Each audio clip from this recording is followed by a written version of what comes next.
Hi friends, நான் வந்து எப்போவுமே கிச்சனில் வரக்கூடிய காய்கறி வேஸ்ட்டு எதையுமே தூர போட மாட்டேன். ஏதாவது ஒரு பக்கெட்டில் செடிக்க மூட்டில் கொண்டு வைப்பேன். அப்போ அதுக்கு உரம் ஆகும். அதுலேருந்து அந்த வேஸ்ட்லேருந்து நமக்கு புது செடியும் கிடைக்கும். பச்சை மிளகு, அப்புறம் வந்து தக்காளி, அப்புறம் என்ன பாருங்கள், கிரேப்ஸ் ஜூஸ் எடுத்துகிட்டு அந்த சக்கையை கொண்டு அதில் போட்டேன். என்ன பாருங்கள், குட்டியாக கிரேப்ஸ் செடி முளைச்சி நிற்கி.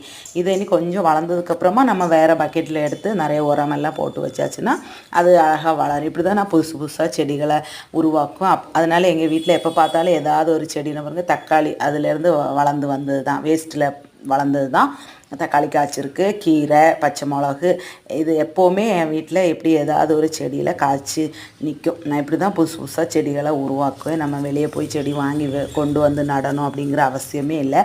அந்த வேஸ்ட்லேருந்தே எல்லாமே அந்த சீட்ஸ் எல்லாம் அதில் கிடக்கும், பார்த்திங்களா, புதுசாக உருவாகும். ஓகே ஃப்ரெண்ட்ஸ், வீடியோ பிடிச்சிருந்தால் சப்ஸ்கிரைப் பண்ணுங்கள், லைக் பண்ணுங்கள், ஷேர் பண்ணுங்கள்.